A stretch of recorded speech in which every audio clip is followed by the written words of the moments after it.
President Trump ने tweet करके इस जंगबंदी का ऐलान किया। इस जंगबंदी का ऐलान इस्लामाबाद तो नहीं होया, दिल्ली तो नहीं होया, वाशिंगटन DC तो होया। और ट्रंप ने कहा कि भी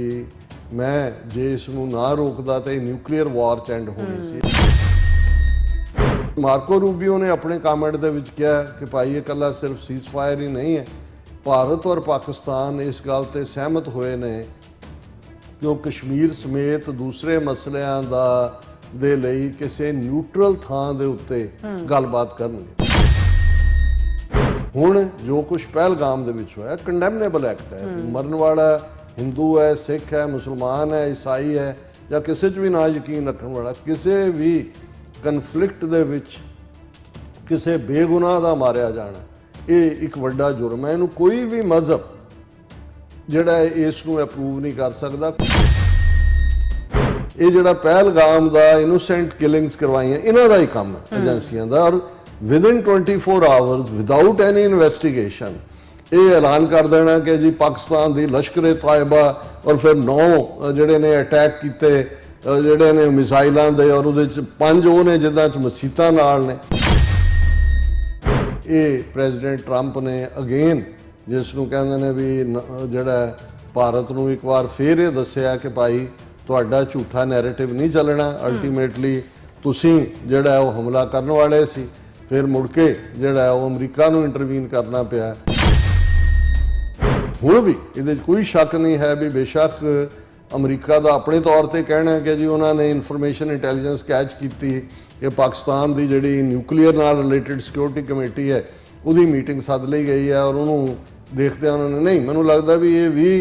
ਇਹਨਾਂ ਨੇ ਤਰਲਾ ਕੀਤਾ ਹੋਏਗਾ। ਜੋ ਵੀ ਹੋਏ ਭਾਰਤ ਦੀ ਹਿਊਮਿਲੇਟਿੰਗ ਡਿਫੀਟ ਹੋਈ ਹੈ ਉਹ ਪੋਲੀਟੀਕਲੀ ਵੀ ਹੋਈ ਹੈ, ਡਿਪਲੋਮੈਟਿਕਲੀ ਵੀ ਹੋਈ ਹੈ, ਨੈਰੇਟਿਵ ਵਾਈਜ਼ ਵੀ ਹੋਈ ਹੈ ਔਰ ਫੌਜੀ ਲੈਵਲ ਤੇ ਵੀ ਹੋਈ ਹੈ।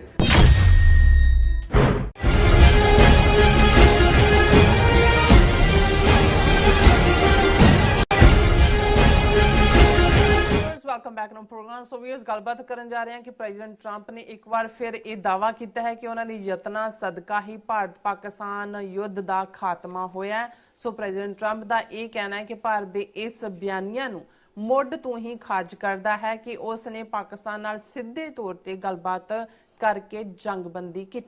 सो इस बारे आप गलबात करन जा रहे हैं। सो असीं चाहांगे कि तुसीं इसे तरह बने रहना, देखण सुन लई एंड लिखण लई तुहाडा सब दा बहुत बहुत धन्नवाद जी। राठ साहब की विचार ने?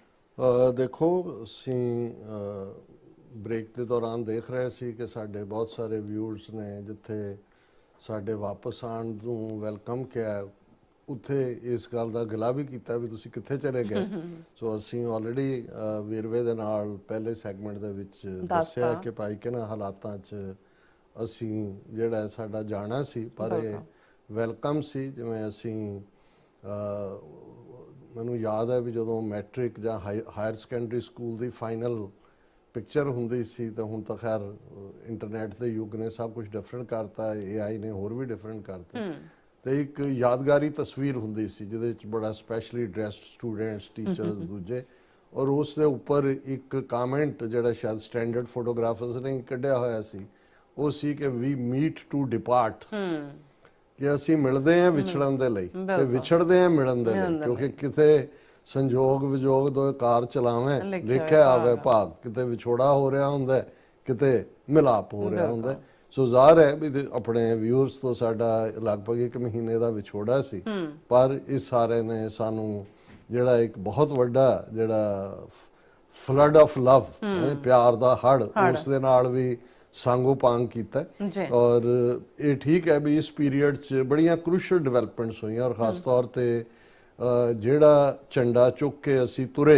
अज तो लगभग 40 वरे पहला इन जनरल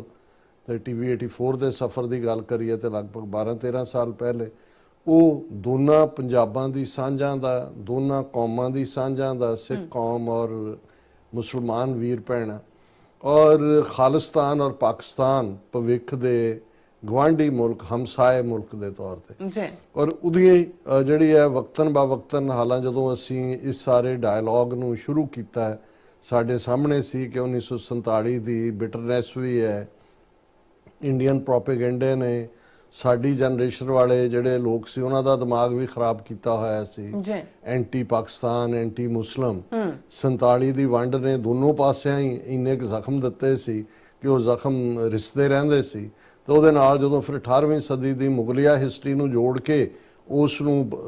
ਸਮਝਾਇਆ ਜਾਂ ਪੜ੍ਹਾਇਆ ਜਾਂਦਾ ਸੀ ਉਹ ਹੋਰ ਵੀ ਟੌਕਸਿਕ ਹੋ ਜਾਂਦਾ ਸੀ। ਲੇਕਿਨ ਅਸੀਂ ਸਾਡਾ ਇਹ ਇਮਾਨਦਾਰ ਯਤਨ ਸੀ ਕਿ ਭਾਈ ਅਸੀਂ ਇਸ ਨੂੰ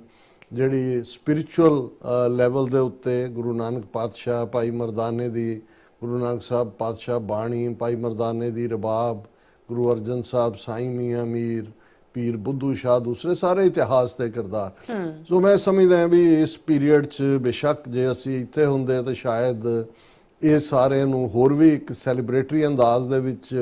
ਜਿਹੜੀ 72 ਘੰਟੇ ਦੀ ਜੰਗ ਜਿਹੜੀ ਗਰਾਊਂਡ ਵਾਰ ਨਹੀਂ ਹੈ ਕੋਈ ਫੌਜ ਨਹੀਂ ਡਿਪਲੋਏ ਹੋਈ ਫੌਜ ਦੀ ਕੋਈ ਐਡਵਾਂਸਮੈਂਟ ਨਹੀਂ ਹੋਈ ਕੋਈ ਈਵਨ ਜਹਾਜ਼ ਵੀ ਇੱਕ ਦੂਜੇ ਦੇ ਖੇਤਰ 'ਚ ਨਹੀਂ ਗਿਆ ਔਰ ਇਸ ਨੂੰ ਜਿਹੜਾ ਮਿਸਾਈਲ ਡਰੋਨ ਵਾਰ ਕਿਹਾ ਜਾਂਦਾ 4 ਰੋਜ਼ਾ ਕਿਹਾ ਜਾਂਦਾ ਵੈਸੇ 72 ਘੰਟੇ ਦੀ ਇੰਟੈਂਸ ਫਾਈਟਿੰਗ ਹੈ ਉਸ ਸਾਰੇ ਨੇ ਕੀ ਨਤੀਜੇ ਦਿੱਤੇ ਉਹ ਸਾਹਮਣੇ ਨੇ ਉਹਨੂੰ ਅਸੀਂ ਡਿਸਕਸ ਵੀ ਕਰਾਂਗੇ ਪਰ ਇਸ ਸਭ ਨੇ ਬਹੁਤ ਕੁਝ ਸਾਫ਼ ਵੀ ਕੀਤਾ ਕਿ ਜਿਹੜੀ ਸਿੱਖ ਕੌਮ ਨੂੰ ਪਿਛਲੇ ਪੀਰੀਅਡ ਦੇ ਵਿੱਚ ਉਹ 65 ਹੋਏ 71 ਹੋਏ ਈਵਨ ਕਾਰਗਿਲ ਦੇ ਦੌਰ 'ਚ ਵੀ ਕਿਉਂਕਿ ਉੱਥੇ ਸਿੱਖ ਫੋਰਸ ਸਪਲਾਈ ਲਾਈ ਹੋਈ ਸੀ ਕਾਰਗਿਲ ਔਰ ਦੂਸਰੀਆਂ ਪਹਾੜੀਆਂ ਦੇ ਉੱਤੇ ਔਰ ਨਤੀਜੇ ਦੇ ਤੌਰ ਤੇ ਮੈਕਸਿਮਮ ਕੈਜੂਅਲਟੀਜ਼ ਪੰਜਾਬ ਦਾ ਕੋਈ ਪਿੰਡ ਐਸਾ ਨਹੀਂ ਸੀ ਕਿ ਜਿਹਦੇ 'ਚ ਤਿਰੰਗੇ 'ਚ ਲਪੇਟ ਕੇ ਸਿੱਖ ਜਵਾਨ ਦੀ ਬਾਡੀ ਨਾ ਆਈ ਹੋਏ ਪਰ ਇਸ ਵਾਰ ਕੋਈ ਸਿੱਖ ਬਾਡੀ ਕਿਸੇ ਬਾਰਡਰ ਤੋਂ ਕਿਸੇ ਪਾਸਿਓਂ ਨਹੀਂ ਆਈ ਔਰ ਉਹਦਾ ਇੱਕ ਵੱਡਾ ਔਰ ਪੰਜਾਬ ਵੀ ਦੋਨੋਂ ਪੰਜਾਬਾਂ ਦੀ ਤਬਾਹੀ ਵੀ ਬਚੀ ਔਰ ਇਸ ਸਾਰੇ ਦੇ ਨਾਲ ਡਾਇਸਪੋਰਾ ਸਿੱਖਾਂ ਨੇ ਆਪਣੇ ਨਿਊਟਰਲ ਜ਼ੋਨ ਚੋਂ ਵੀ ਨਿਕਲ ਕੇ ਇੱਕ ਧਿਰ ਬਹੁਤ ਐਗਰੈਸਿਵਲੀ ਪਾਕਿਸਤਾਨ ਦੇ ਹੱਕ ਦੇ ਵਿੱਚ ਖਲੋਤੀ ਔਰ ਪਾਕਿਸਤਾਨ ਨੂੰ ਕਿਹਾ ਕਿ ਭਾਈ ਤੁਸੀਂ UN ਸਿਕਿਉਰਿਟੀ ਕਾਉਂਸਲ ਦੇ ਵਿੱਚ ਮਤਾ ਕਰੋ ਖਾਲਿਸਤਾਨ ਦੇ ਹੱਕ ਦੇ ਵਿੱਚ ਔਰ ਪਾਕਿਸਤਾਨੀ ਮੀਡੀਆ ਨੂੰ ਵੀ ਸ਼ਾਇਦ ਪਤਾ ਨਹੀਂ 4 ਦਹਾਕਿਆਂ ਬਾਅਦ ਉਸ ਡੂੰਗੀ ਨੀਂਦ ਚੋਂ ਜਾਗੇ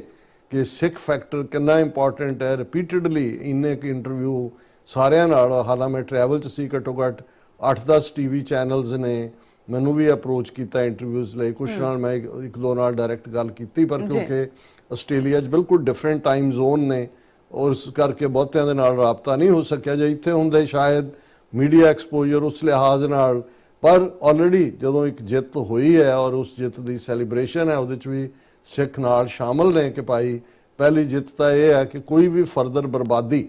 ਔਰ ਇਹ ਗੱਲ ਮੈਂ ਨਹੀਂ ਕਹਿ ਰਿਹਾ ਜਦੋਂ ਪ੍ਰੈਜ਼ੀਡੈਂਟ ਟਰੰਪ ਨੇ ਟਵੀਟ ਕਰਕੇ ਇਸ ਜੰਗਬੰਦੀ ਦਾ ਐਲਾਨ ਕੀਤਾ ਇਸ ਜੰਗਬੰਦੀ ਦਾ ਐਲਾਨ ਇਸਲਾਮਾਬਾਦ ਤੋਂ ਨਹੀਂ ਹੋਇਆ ਦਿੱਲੀ ਤੋਂ ਨਹੀਂ ਹੋਇਆ ਵਾਸ਼ਿੰਗਟਨ DC ਤੋਂ ਹੋਇਆ ਔਰ ਟਰੰਪ ਨੇ ਕਿਹਾ ਕਿ ਵੀ ਮੈਂ ਜੇ ਇਸ ਨੂੰ ਨਾ ਰੋਕਦਾ ਤਾਂ ਇਹ ਨਿਊਕਲੀਅਰ ਵਾਰ 'ਚ ਐਂਡ ਹੋਣੀ ਸੀ ਇਹ ਇਮੀਡੀਏਟਲੀ ਐਂਡ ਦਾ ਹਲਾ ਇਸ ਨੇ ਭਾਰਤ ਦੇ ਸਾਰਾ ਨੈਰੇਟਿਵ ਬਿਰਤਾਂਤ ਜਿਹੜਾ ਉਹ ਡਿੰਗਾ ਮਾਰਨ ਵਾਲਾ ਕੰਮ ਜੀ ਅਸੀਂ ਤਾਂ ਕਿਸੇ ਦਾ ਮੰਨਦੇ ਹੀ ਨਹੀਂ ਕੋਈ ਵਿਚੋਲਗੀ ਨਹੀਂ ਮੰਨਦੇ ਕੁਝ ਔਰ ਕੱਲੀ ਗੱਲ ਇੱਥੋਂ ਤੱਕ ਮਹਦੂਦ ਨਹੀਂ ਹੈ ਮਾਰਕੋ ਰੂਬੀਓ ਜਿਹਨੇ ਜਿਹੜਾ ਪਾਕਿਸਤਾਨ ਦੇ ਫੋਰਨ ਮਿਨਿਸਟਰੀ ਨਾਲ ਇੰਡੀਆ ਦੀ ਫੋਰਨ ਮਿਨਿਸਟਰੀ ਨਾਲ ਔਰ ਮਿਸਟਰ ਵੈਂਸ ਵਾਈਸ ਪ੍ਰੈਜ਼ੀਡੈਂਟ ਮਾਰਕੋ ਰੂਬੀਓ ਕਿਉਂਕਿ ਇਹਨਾਂ 'ਚ ਬਾਕੀ ਚਲੋ ਟਰੰਪ ਹੈ ਜਾਂ ਵੈਂਸ ਹੈ ਉਹਨਾਂ ਨੂੰ ਤਾਂ ਤੁਸੀਂ ਕਹਿ ਸਕਦੇ ਹੋ ਕਿ ਬਈ ਕਈ ਵਾਰ ਉਹ ਹਾਈਪਰ ਗੱਲ ਵੀ ਕਰਦੇ ਨੇ ਪਰ ਮਾਰਕੋ ਰੂਬੀਓ ਨੇ ਆਪਣੇ ਕਮੈਂਟ ਦੇ ਵਿੱਚ ਕਿਹਾ ਕਿ ਭਾਈ ਇਹ ਇਕੱਲਾ ਸਿਰਫ ਸੀਜ਼ਫਾਇਰ ਹੀ ਨਹੀਂ ਹੈ ਭਾਰਤ ਔਰ ਪਾਕਿਸਤਾਨ ਇਸ ਗੱਲ ਤੇ ਸਹਿਮਤ ਹੋਏ ਨੇ ਕਿ ਉਹ ਕਸ਼ਮੀਰ ਸਮੇਤ ਦੂਸਰੇ ਮਸਲਿਆਂ ਦੇ ਲਈ ਕਿਸੇ ਨਿਊਟਰਲ ਥਾਂ ਦੇ ਉੱਤੇ ਗੱਲਬਾਤ ਕਰਨਗੇ ਹੁਣ ਇਹ ਇੱਕ ਬਹੁਤ ਵੱਡੀ ਚਪੇੜ ਵੀ ਸੀ ਭਾਰਤ ਦੇ ਮੂੰਹ ਦੇ ਉੱਤੇ ਜਿਹੜਾ ਉਹ ਕਹਿੰਦਾ ਜੀ ਲਓ ਜੀ ਬਾਇਲੇਟਰਲ ਸ਼ਿਮਲਾ ਐਗਰੀਮੈਂਟ ਹੋ ਗਿਆ ਕਸ਼ਮੀਰ ਤਾਂ ਸੈਟਲਡ ਹੈ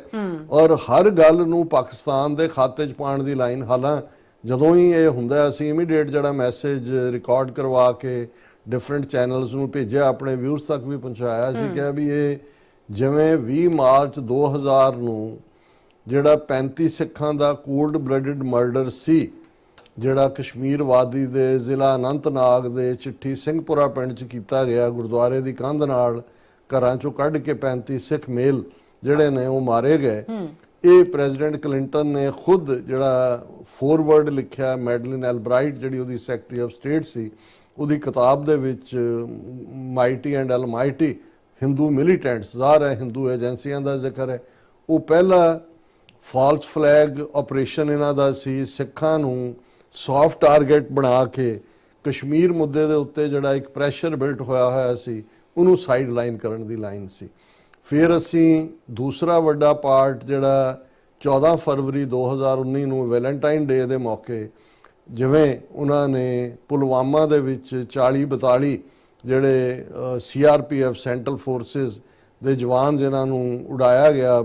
ਉਸ ਟਰੱਕ ਬਰੂਦ ਧਮਾਕੇ ਦੇ ਵਿੱਚ ਜੀ, ਔਰ ਜੋ ਕੁਝ ਉਸ ਬਾਰੇ ਉਸ ਵੇਲੇ ਦਾ ਗਵਰਨਰ ਜੰਮੂ ਕਸ਼ਮੀਰ ਦਾ ਸਤਪਾਲ ਮਲਿਕ ਹੁਣ ਵੀ ਆਪਣੇ ਇੰਟਰਵਿਊ 'ਚ ਕਹਿ ਰਿਹਾ, ਔਰ ਉਹ ਕਹਿੰਦਾ ਵੀ ਜਦੋਂ ਮੈਂ ਅਜੀਤ ਡੋਵਲ ਜਿਹੜਾ ਮੇਰਾ ਕਲਾਸ ਫੈਲੋ ਵੀ ਰਿਹਾ ਇਸ ਗੱਲ ਨੂੰ ਹਾਈਲਾਈਟ ਕੀਤਾ, ਉਹਨੇ ਕਿਹਾ ਨਾ सतपाल अपनी जुबान बंद रखो, हमें कर देखना है कि क्या कर रहे हैं। सो ਜ਼ਾਹਰ है 2019 ਦਾ ਵੀ ਉਹ ਫਾਲਸ ਫਲੈਗ ਆਪਰੇਸ਼ਨ ਸੀ ਕਿਉਂਕਿ ਮੋਦੀ ਅਨਪਪੂਲਰ ਸੀ, ਇਲੈਕਸ਼ਨ ਹਾਰ ਰਹੇ ਸੀ ਬੜੀ ਬੁਰੀ ਤਰ੍ਹਾਂ, ਔਰ ਉਹਨਾਂ ਨੂੰ ਕੁਛ ਨਾ ਕੁਛ ਚਾਹੀਦਾ ਸੀ। ਫਿਰ ਉਹਨਾਂ ਮਾਰੇ ਗਿਆਂ ਦੀ ਸ਼ਹੀਦਾਂ ਦੀਆਂ ਫੋਟੋਆਂ ਬਣਾ ਕੇ ਉਹਨਾਂ ਨੂੰ ਮੋਦੀ ਨੇ ਥਾਂ ਥਾਂ ਜਾ ਕੇ ਜਿਹੜੀਆਂ ਨੇ ਵੋਟਾਂ ਮੰਗੀਆਂ ਔਰ 300 ਤੋਂ ਵੀ ਜ਼ਿਆਦਾ ਸੀਟਾਂ ਜਿਹੜੀਆਂ ਨੇ ਹਾਸਲ ਕੀਤੀਆਂ। ਹੁਣ ਜੋ ਕੁਛ ਪਹਿਲਗਾਮ ਦੇ ਵਿੱਚ ਹੋਇਆ ਕੰਡੈਮਨੇਬਲ ਐਕਟ ਹੈ, ਮਰਨ ਵਾਲਾ हिंदू है, सिख है, मुसलमान है, ईसाई है ਜਾਂ ਕਿਸੇ 'ਚ ਵੀ ਨਾ ਯਕੀਨ ਰੱਖਣ ਵਾਲਾ ਕਿਸੇ ਵੀ ਕਨਫਲਿਕਟ ਦੇ ਵਿੱਚ ਕਿਸੇ ਬੇਗੁਨਾਹ ਦਾ ਮਾਰਿਆ ਜਾਣਾ ਇਹ ਇੱਕ ਵੱਡਾ ਜੁਰਮ ਹੈ। ਇਹਨੂੰ ਕੋਈ ਵੀ ਮਜ਼ਹਬ ਜਿਹੜਾ ਇਸ ਨੂੰ ਅਪਰੂਵ ਨਹੀਂ ਕਰ ਸਕਦਾ, ਕੋਈ ਹਿਊਮਨ ਰਾਈਟਸ। ਇਹ ਇੱਕ ਵੱਖਰੀ ਕਹਾਣੀ ਹੈ ਕਿ ਅੱਜ ਵੀ ਜਦੋਂ ਅਸੀਂ ਗੱਲ ਕਰ ਰਹੇ ਹਾਂ ਗਜ਼ਾ ਦੇ ਵਿੱਚ ਕੀ ਹੋ ਰਿਹਾ, ਇੱਕ ਪਾਸੇ ਪ੍ਰੈਜ਼ੀਡੈਂਟ ਟਰੰਪ ਉਹ Saudi Arabia, UAE, Qatar, Islamic Brother ਮੁਲਕ ਉਹਨੂੰ ਜਿਹੜਾ ਉਹ ਸੋਨੇ ਦੇ ਭਾਂਡਿਆਂ 'ਚ ਖਵਾ ਰਹੇ ਨੇ ਔਰ ਉਹ ਸਿਰ ਨੰਗੇ ਕਰਕੇ ਬੀਬੀਆਂ ਜਿਹੜੀਆਂ ਨੇ ਉਹ ਡਾਂਸ ਕਰ ਰਹੀਆਂ ਨੇ ਉਸ ਨੂੰ ਖੁਸ਼ ਕਰਨ ਦੇ ਲਈ, ਔਰ ਉਹ 1 ਟ੍ਰਿਲੀਅਨ ਸਾਊਦੀ ਅਰੇਬੀਆ ਦਾ 1 ਟ੍ਰਿਲੀਅਨ ਕਤਰ ਦਾ ਜੇਬ 'ਚ ਪਾ ਕੇ ਬਿਜ਼ਨਸ ਡੀਲਸ ਦੇ ਨਾਂ ਥੱਲੇ ਵਾਪਸ ਮੁੜਦਾ। ਪਰ ਗਜ਼ਾ 'ਚ ਕੀ ਹੋ ਰਿਹਾ, ਕਿਵੇਂ ਬੇਗੁਨਾਹ ਔਰ ਕਿੰਨੇ 1600 ਦੇ ਕਰੀਬ ਨਵਜੰਮੇ ਬੱਚੇ ਜਿਹੜੇ ਨੇ ਉਹ ਭੁੱਖ ਨੰਗ ਦੇ ਨਾਲ ਮਰ ਰਹੇ ਨੇ। ਇਹ ਵਰਲਡ ਹੈਲਥ ਆਰਗੇਨਾਈਜੇਸ਼ਨ, UN, ਦੂਜੇ ਤੀਜੇ ਉਹਨਾਂ ਸਭ ਦਾ ਕਹਿਣਾ ਹੈ। ਪਰ ਇਜ਼ਰਾਈਲ ਦਾ ਨੈਤਨਯਾਹੂ ਜਿਹੜਾ ਹਿਟਲਰ ਨੂੰ ਵੀ ਜਿਹਨੇ ਮਾਤ ਕਰ ਦਿੱਤਾ ਹੈ ਉਹ ਆਪਣੇ ਇਸ ਕੰਮ ਦੇ ਉੱਤੇ ਲੱਗਾ ਹੋਇਆ ਹੈ। ਪਰ ਮੈਨੂੰ ਇਹ ਸਮਝ ਨਹੀਂ ਆਉਂਦੀ ਵੀ ਇਹ ਕਿਹੜੇ ਮਜ਼ਹਬ ਨੂੰ ਮੰਨਣ ਵਾਲੇ ਨੇ, ਇਹਨਾਂ ਨੂੰ ਸ਼ਰਮ ਨਹੀਂ ਆਈ ਕਿ ਵੀ ਤੁਸੀਂ ਇਸ ਕਿਸਮ ਦੇ ਜਿਹੜਾ ਹੈ ਉਹ ਰੈੱਡ ਕਾਰਪੇਟ ਵੈਲਕਮ ਦੇ ਘੱਟੋ ਘੱਟ ਉਹਨਾਂ ਦਾ ਆਵਾਜ਼ ਤਾਂ ਚੁੱਕੋ, ਇੱਕ ਲਾਈਨ ਤਾਂ ਉਹਨਾਂ ਦੇ ਹੱਕ ਦੇ ਵਿੱਚ ਕਹੋ ਕਿ ਭਾਈ ਇਹਨੂੰ ਬੰਦ ਕਰਾਓ ਇਹ ਸਾਰੇ ਨੂੰ। ਹੁਣ ਬੇਸ਼ੱਕ ਫਰਾਂਸ ਹੋਏ, UK ਹੋਏ, ਜਰਮਨੀ ਹੋਏ, they are washing their hands of ਕਿ ਜੀ ਨਹੀਂ ਇਹ ਹੁਣ ਜੇ ਇਹ ਜੈਨੋਸਾਈਡ ਨਹੀਂ ਹੈ ਜੋ ਕੁਝ ਗਜ਼ਾ ਐਵਰੀ ਡੇ ਔਰ ਜਿਹੜੇ ਸੈਂਕੜੇ ਜਿਹੜੇ ਬੇਗੁਨਾਹ ਬੱਚੇ ਔਰ ਦੂਜੇ ਈਵਨ 6 ਟਰੱਕ ਵੀ ਜਿਹੜੇ ਨੇ ਉਹਨਾਂ ਨੇ ਅੰਦਰ ਜਾਣ ਭੁੱਖ ਨਾਲ ਮਾਰ ਰਹੇ ਨੇ, ਇੱਕ ਬੰਬਾਰਡਮੈਂਟ ਨਾਲ ਮਾਰ ਰਹੇ ਨੇ, ਇੱਕ ਭੁੱਖ ਨੰਗ ਨਾਲ ਮਾਰ ਰਹੇ ਨੇ। ਸੋ ਇਸ ਸਾਰੇ ਮਾਹੌਲ ਦੇ ਵਿੱਚ ਜਿੱਥੇ ਕਿ ਇਸ ਕਿਉਂ ਕੋਈ ਨੋਬਡੀ ਗਿਵਸ ਅ ਡੈਮ, ਹਰ ਕੋਈ ਲੱਗਾ ਹੋਇਆ ਕਿ ਜੀ ਉਹ ਆਪੋ ਆਪਣੀ ਕੁਰਸੀ ਬਚਾਉਣ ਤੇ ਲੱਗੇ ਹੋਏ ਨੇ। ਔਰ ਜਦੋਂ ਟਰੰਪ ਕਹਿੰਦਾ ਹੈ ਕਿ ਜੀ ਤੁਸੀਂ ਸਾਊਦੀਆਂ ਨੂੰ ਕਿਹਾ ਤੁਸੀਂ ਇਹ ਪਾਵਰ 'ਚੋਂ ਇਹ ਸਾਡੀ ਵਜ੍ਹਾ ਕਰਕੇ ਹੀ ਹੋ, ਅਸੀਂ ਤੁਹਾਨੂੰ ਹਾਂ ਖੜੇ ਹੀ ਤੁਸੀਂ ਕੀਤੇ ਸੀ ਤਾਂ ਪਾਵਰ ਵੀ ਤੁਸੀਂ ਦੇਣੀ ਹੈ। ਸੋ ਇਸ ਸਾਰੇ ਦੇ ਚੱਲਦੇ ਆ ਜਿੱਥੇ ਅਮਰੀਕਾ ਆਪਣੀ ਜਿਹੜੀ ਹੈ ਉਹ ਬਾਲਾਦਸਤੀ ਉਹਨੇ ਹਰ ਫੀਲਡ ਦੇ ਵਿੱਚ ਉਹ ਟੈਰਿਫ ਦਾ ਮੁੱਦਾ ਹੋਏ, ਉਹ ਬਾਰਡਰ ਲਾਈਨ ਹੋਏ, ਜਾਂ ਹਾਲਾਂਕਿ ਯੂਕਰੇਨ ਦੇ ਮਾਮਲੇ 'ਚ ਸੀ ਵੀ 24 ਘੰਟੇ 'ਚ ਹੋ ਜਾਏਗਾ, ਉੱਥੇ ਵੀ ਉਹ ਕਿਲਿੰਗ ਚੱਲ ਰਹੀ ਹੈ। ਪਰ ਜਿਹੜੀ ਗੱਲ ਅੱਜ ਅਗੇਨ ਪ੍ਰੈਜ਼ੀਡੈਂਟ ਟਰੰਪ ਨੇ ਦੁਬਾਰਾ ਕਹੀ ਹੈ, ਕਿਉਂਕਿ ਜਦੋਂ ਟਰੰਪ ਨੇ ਇਹ ਟਵੀਟ ਕੀਤਾ ਸੀ ਕਿ ਵੀ ਮੈਂ ਰੁਕਵਾਇਆ ਇਹਨੂੰ ਔਰ ਉਹਨੇ ਕਿਹਾ ਜੀ ਮੈਂ ਟ੍ਰੇਡ ਦਾ ਵੈਪਨ ਯੂਜ਼, ਦੋਨਾਂ ਨੂੰ ਕਿਹਾ ਜੀ ਤੁਹਾਡੇ ਨਾਲ ਟ੍ਰੇਡ ਬੰਦ ਕਰ ਦਿਆਂਗੇ ਔਰ ਦੋਨੋਂ ਜਿਹੜੇ ਨੇ ਸੋਪੋ ਇੰਡੀਆ। ਹੁਣ ਪਾਕਿਸਤਾਨ ਨੇ ਤਾਂ ਕਦੇ ਕਲੇਮ ਵੀ ਨਹੀਂ ਕੀਤਾ ਕਿ ਵੀ ਉਹ ਗੱਲਬਾਤ ਲਈ ਤਿਆਰ ਨਹੀਂ ਨੇ ਜਾਂ ਉਹ ਅਮਰੀਕਾ ਜਾਂ ਕਿਸੇ ਦੀ ਇੰਟਰਵੈਂਸ਼ਨ ਨਹੀਂ ਮੰਨਦੇ। ਪਾਕਿਸਤਾਨ ਤਾਂ ਕਹਿੰਦਾ ਹੈ ਕਿ ਭਾਈ ਕਸ਼ਮੀਰ ਦਾ ਮੁੱਦਾ ਜਿਹੜਾ ਹੈ ਉਹ UN ਸਿਕਿਉਰਿਟੀ ਕਾਉਂਸਲ ਦੇ ਰੈਜ਼ੋਲੂਸ਼ਨ ਨੇ, ਤੁਸੀਂ ਕਰੋ। ਪਰ ਇਹ ਜਿਹੜਾ ਪਹਿਲਗਾਮ ਦਾ ਇਨੋਸੈਂਟ ਕਿਲਿੰਗਸ ਕਰਵਾਈਆਂ ਇਹਨਾਂ ਦਾ ਹੀ ਕੰਮ ਹੈ ਏਜੰਸੀਆਂ ਦਾ, ਔਰ within 24 hours without any investigation ਇਹ ਐਲਾਨ ਕਰ ਦੇਣਾ ਕਿ ਜੀ ਪਾਕਿਸਤਾਨ ਦੀ ਲਸ਼ਕਰ-ਏ-ਤਾਇਬਾ ਔਰ ਫਿਰ 9 ਜਿਹੜੇ ਨੇ ਅਟੈਕ ਕੀਤੇ ਜਿਹੜੇ ਨੇ ਮਿਸਾਈਲਾਂ ਦੇ, ਔਰ ਉਹਦੇ ਚ 5 ਉਹ ਨੇ ਜਿੱਦਾਂ ਚ ਮਸੀਤਾਂ ਨਾਲ ਨੇ। ਔਰ ਹੁਣ ਜੇ ਤੁਸੀਂ ਇਸ ਸਾਰੇ ਨੂੰ ਦੇਖੋ ਵੀ ਇਹ ਡਰਟੀ ਗੇਮ ਕੀ ਹੈ, ਕਈ ਵਾਰ ਫ੍ਰੈਂਡਲੀ ਮੈਚ ਵੀ ਕਈਆਂ ਨੂੰ ਲੱਗਣ, ਕੁਝ ਐਨਾਲਿਸਟ ਨੇ ਕਹਿੰਦਾ ਨਹੀਂ ਕਿ ਮਿਲ ਜੁਲ ਕੇ ਤਾਂ ਨਹੀਂ ਕਰ ਰਹੇ, ਪਰ ਦੂਸਰੇ ਪਾਸੇ ਅਸੀਂ ਇਹ ਦੇਖਦੇ ਹਾਂ ਹੁਣ ਜੈ ਸ਼ੰਕਰ ਕਹਿੰਦਾ ਕਿ ਜੀ ਅਸੀਂ ਇਹ ਅਟੈਕ ਕਰਨ ਤੋਂ ਪਹਿਲਾਂ ਪਾਕਿਸਤਾਨ ਨੂੰ ਦੱਸਤਾ ਵੀ ਤੁਹਾਡੀਆਂ ਆ ਜਿਹੜੀਆਂ ਦਹਿਸ਼ਤਗਰਦਾਂ ਦੀਆਂ ਦੇ ਟਿਕਾਣੇ ਨੇ ਉਹਨਾਂ ਤੇ ਅਸੀਂ ਹਮਲਾ ਕਰ ਰਹੇ ਹਾਂ, ਤੁਸੀਂ ਫੌਜੀ ਇੰਸਟਾਲੇਸ਼ਨ ਨਹੀਂ ਹੈ। ਤੇ ਲੇਕਿਨ ਫਿਰ ਵੀ ਪਾਕਿਸਤਾਨ ਨੇ ਜਵਾਬ, ਤੁਸੀਂ ਜੇ ਵੀ ਮੰਨ ਲਓ ਵੀ ਇਵੇਂ ਹੋਇਆ ਹੋਏ ਤੇ ਪਾਕਿਸਤਾਨ ਨੇ ਕੋਈ ਜਿਹੜਾ ਉਹ ਫਿਰ ਚੂੜੀਆਂ ਤਾਂ ਨਹੀਂ ਪਾਈਆਂ ਹੋਈਆਂ ਕਿ ਵੀ ਤੁਸੀਂ ਉਹਨਾਂ ਦੀ ਸੋਵਰਨਿਟੀ ਵਾਇਲੇਟ ਕਰਦੇ ਹੋ, ਉਹ ਵਾਪਸੀ ਨਾ ਕਰਨਗੇ। ਸੋ ਇਸ ਸਾਰੇ ਦੇ ਚੱਲਦੇ ਆ ਫਿਰ ਇਹ ਆਇਆ ਜੀ ਨਹੀਂ ਟਰੰਪ ਨੇ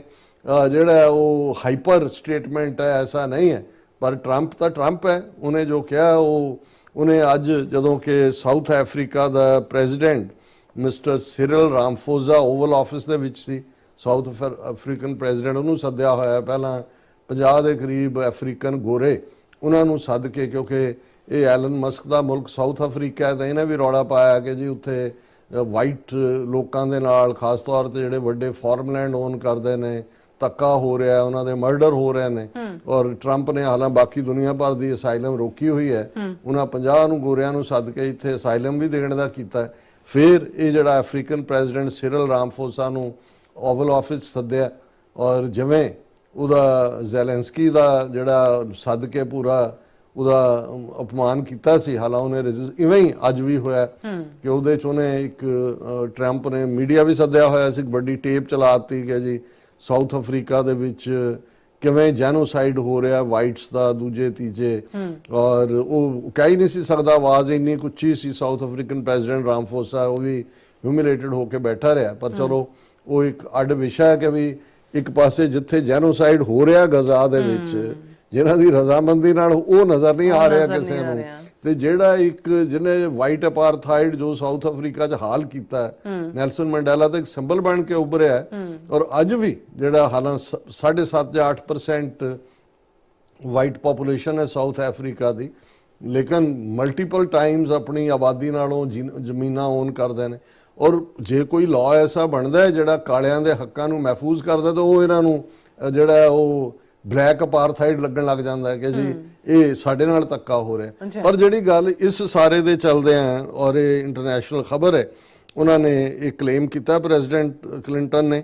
ਕਿ ਅਪ੍ਰੈਲ 22 ਨੂੰ ਪਹਿਲਗਾਮ ਦੇ ਵਿੱਚ ਜੋ ਹੋਇਆ, ਉਸ ਤੋਂ ਬਾਅਦ ਜਿਹੜੀ ਹੈ ਭਾਰਤ ਔਰ ਪਾਕਿਸਤਾਨ ਦੇ ਵਿੱਚ ਜਿਹੜਾ ਟਕਰਾਅ ਸੀ, ਜਿਹੜਾ ਨਿਊਕਲੀਅਰ ਕਨਵਰਟ ਹੋ ਸਕਦਾ ਸੀ, ਇਹ ਜਿਹੜਾ ਮੈਂ ਰੁਕਵਾਇਆ ਔਰ ਟ੍ਰੇਡ ਨੂੰ ਐਜ਼ ਏ ਵੈਪਨ ਇਸਤੇਮਾਲ ਕੀਤਾ। ਔਰ ਇਹ ਬੇਸ਼ੱਕ ਪਾਸਿੰਗ ਰੈਫਰੈਂਸ ਹੀ ਸੀ, ਔਰ ਉਹਦੇ 'ਚ ਉਹਨਾਂ ਦੇ ਐਗਜ਼ੈਕਟ ਜਿਹੜੇ ਨੇ ਉਹਨਾਂ ਦੇ ਲਫ਼ਜ਼ ਨੇ, if you take a look at what we did with Pakistan and India, we settled that whole and I think I settled it through trade. So ਜ਼ਾਹਿਰ ਹੈ ਕਿ ਜਿਹੜਾ ਇੰਡੀਆ ਦਾ ਨੈਰੇਟਿਵ ਕਿ ਜੀ ਅਸੀਂ ਕੋਈ ਜਿਹੜੀ ਹੈ ਮੀਡੀਏਸ਼ਨ ਨਹੀਂ ਮੰਨਦੇ, ਅਸੀਂ ਕਸ਼ਮੀਰ ਦਾ ਇਸ਼ੂ ਸੈਟਲਡ ਹੈ, ਅਸੀਂ ਤਾਂ ਪਾਕਿਸਤਾਨ ਓਕੂਪਾਈਡ ਕਸ਼ਮੀਰ ਨੂੰ ਮੰਗਦੇ ਹਾਂ ਵੀ ਸਾਡੇ ਹਵਾਲੇ ਕਰੋ। ਹੁਣ ਮਾਰਕੋ ਰੂਬੀਓ ਜੋ ਕਹਿੰਦਾ ਵੀ ਥਰਡ ਨਿਊਟਰਲ ਕੰਟਰੀ ਦੇ ਵਿੱਚ ਗੱਲਬਾਤ ਹੋਏਗੀ, ਕਸ਼ਮੀਰ ਇਸ਼ੂ ਤਾਂ ਆ ਗਿਆ ਨਾ ਸੈਂਟਰਲ ਉਸ ਜਿਹੜੇ ਫਰੰਟ ਬਰਨਰ ਦੇ ਉੱਤੇ। ਇਸੇ ਤਰ੍ਹਾਂ ਜੇ ਅਸੀਂ ਇਸ ਸਾਰੇ ਨੂੰ ਦੇਖਦੇ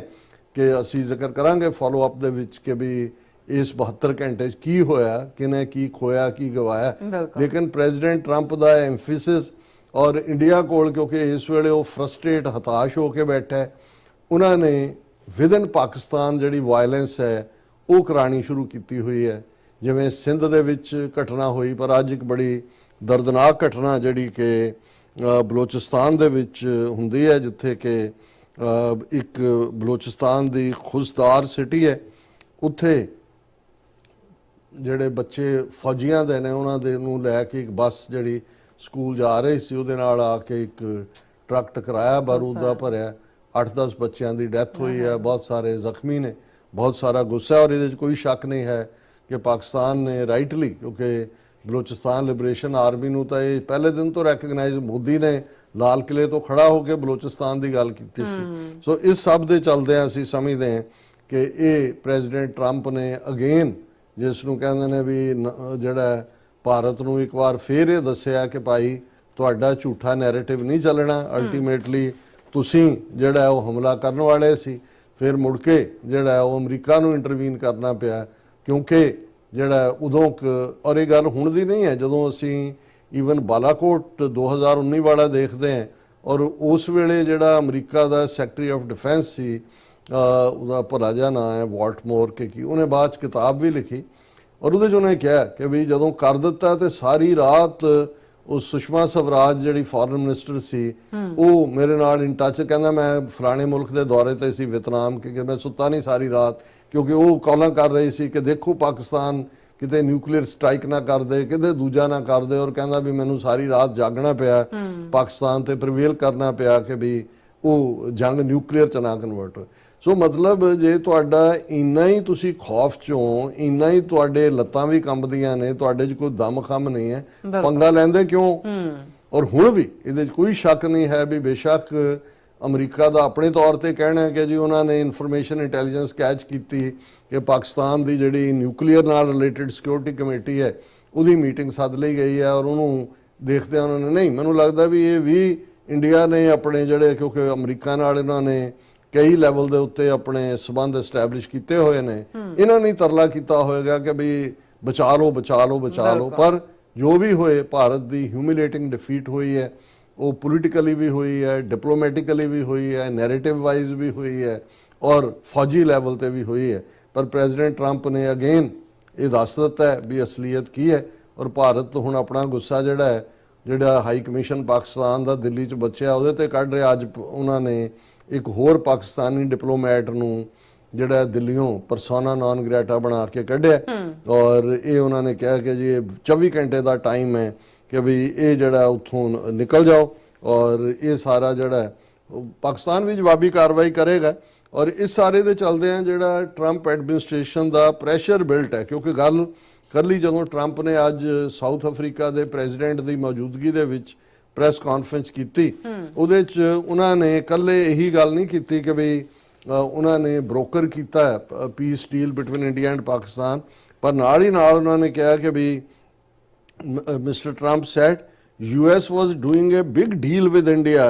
Commerce Minister Piyush Goyal held bilateral talks with US Commerce Secretary Howard Lutnick to expedite the first phase of a trade agreement with the US. ਹੁਣ ਇੰਡੀਆ ਇੰਨਾ ਕਿ ਐਮਬੈਰਸਡ ਹੈ ਕਿਉਂਕਿ ਉਹਨਾਂ ਨੂੰ ਇਹ ਪਤਾ ਨਹੀਂ ਲੱਗ ਰਿਹਾ ਵੀ ਇਹਦਾ ਵੇ ਆਊਟ ਕੀ ਹੈ। ਇੱਕ ਪਾਸੇ ਮੋਦੀ ਦਾ ਯਾਰ ਟਰੰਪ ਦਾ, ਹੁਣ ਈਵਨ ਸਾਊਥ ਅਫਰੀਕਾ ਦੇ ਪ੍ਰੈਜ਼ੀਡੈਂਟ ਦੀ ਮੌਜੂਦਗੀ 'ਚ ਵੀ ਉਹਨੇ ਕਿਹਾ ਟਰੰਪ ਨੇ ਕਿ Modi is my friend, your friend also. ਇਹ ਇਵੇਂ ਹੀ ਹੈ ਕਿ ਫਰੈਂਡ ਕਹਿ ਕੇ ਫਿਰ ਦੋ ਚਪੇੜਾ ਮਾਰ ਕੇ, oh my friend, did you get her, oh I do that, no I didn't do that. So ਮੈਨੂੰ ਇਹ ਲੱਗਦਾ ਕਿ ਵੀ ਇਹ ਜਿਹੜਾ ਹੈ ਨਾ, ਜਿਵੇਂ ਉਹ ਬਿੱਲੀ ਚੂਹੇ ਨੂੰ ਛੱਡਦੀ ਹੈ, ਫਿਰ ਫੜਦੀ ਹੈ, ਫਿਰ ਛੱਡਦੀ ਹੈ, ਉਹਨੂੰ ਸਤਾ ਕੇ ਜਿਹੜੀ ਆ ਫਿਰ ਮਾਰਦੀ ਹੈ। ਸੋ ਇਹ ਜਿਹੜਾ ਅਮਰੀਕਾ ਦੀ ਗੇਮ ਇੰਡੀਆ ਦੇ ਨਾਲ ਤਾਂ ਚੱਲ ਹੀ ਰਹੀ ਹੈ, ਪਰ ਇਸ ਸਾਰੇ ਦੇ ਚੱਲਦੇ ਆ ਟਰੰਪ ਨੇ ਅਗੇਨ ਮੋਹਰ ਲਾਈ ਹੈ ਕਿ ਭਾਈ ਅਸੀਂ ਤੁਹਾਨੂੰ ਜਿਹੜਾ ਹੈ ਉਹ ਬਰਬਾਦੀ ਦੇ ਫਾਈਨਲ ਰਸਤੇ ਤੇ ਜਾਣ ਤੋਂ ਰੋਕਿਆ। ਜੀ ਰਾਸਾ, ਤੁਹਾਡਾ ਬਹੁਤ ਬਹੁਤ ਸ਼ੁਕਰੀਆ। ਸੋ ਥਲੇ ਨੇ ਬ੍ਰੇਕ, ਵਿਊਅਰਸ ਤੁਸੀਂ ਇਸੇ ਤਰ੍ਹਾਂ ਬਣੇ ਰਹਿਣਾ, ਮਿਲਦੇ ਆ ਛੋਟੇ ਜਿਹੇ ਵਕਫੇ ਤੋਂ ਬਾਅਦ।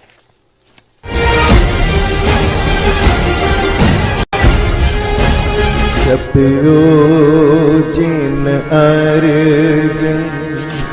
ਦੇਵ ਗੁਰੂ।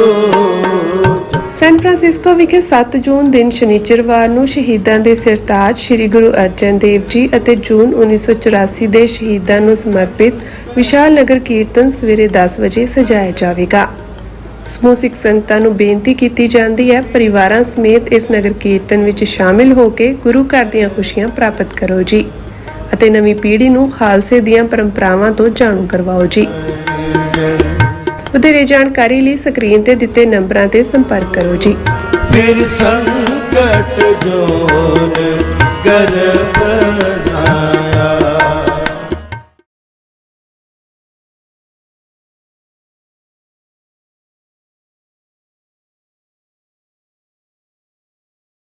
ਅਮਰੀਕਾ ਵਿੱਚ ਰਹਿ ਰਹੇ ਹੋ ਅਤੇ ਡਰਾਈਵਿੰਗ ਲਾਇਸੈਂਸ ਲੈਣਾ ਚਾਹੁੰਦੇ ਹੋ ਤੇ ਲੱਭ ਰਹੇ ਹੋ ਇੱਕ ਤਜਰਬੇਕਾਰ ਡਰਾਈਵਿੰਗ ਸਕੂਲ, ਤਾਂ ਤੁਹਾਡੇ ਲਈ ਹੈ ਵੱਡੀ ਖੁਸ਼ਖਬਰੀ। ਕੈਲੀਫੋਰਨੀਆ ਦਾ ਸਟਾਕਟਨ ਟਰੱਕ ਡਰਾਈਵਿੰਗ ਸਕੂਲ ਤੁਹਾਨੂੰ ਦੇਵੇਗਾ ਡਰਾਈਵਿੰਗ ਸਿਖਲਾਈ ਅਤੇ ਡਰਾਈਵਿੰਗ ਦੌਰਾਨ ਪੇਸ਼ ਆਉਂਦੀਆਂ ਮੁਸ਼ਕਲਾਂ ਨਾਲ ਨਜਿੱਠਣ ਦੀ ਸਿਖਲਾਈ। 25 ਸਾਲ ਤੋਂ ਵੀ ਵੱਧ ਦੇ ਤਜਰਬੇ ਨਾਲ ਤੁਹਾਨੂੰ ਮਿਲੇਗੀ ਡਰਾਈਵਿੰਗ ਨਾਲ ਸੰਬੰਧਿਤ ਹਰ ਤਰ੍ਹਾਂ ਦੀ ਸਿਖਲਾਈ, ਉਹ ਵੀ ਵਾਜਿਬ ਕੀਮਤ ਵਿੱਚ। ਫਿਰ ਦੇਰ ਕਿਸ ਗੱਲ ਦੀ, ਅੱਜ ਹੀ ਸੰਪਰਕ ਕਰੋ 2097883308 ਜਾਂ ਫਿਰ 2093139919 ਨੰਬਰਾਂ ਤੇ ਅਤੇ ਪਾਓ ਆਪਣਾ ਡਰਾਈਵਿੰਗ ਲਾਇਸੈਂਸ।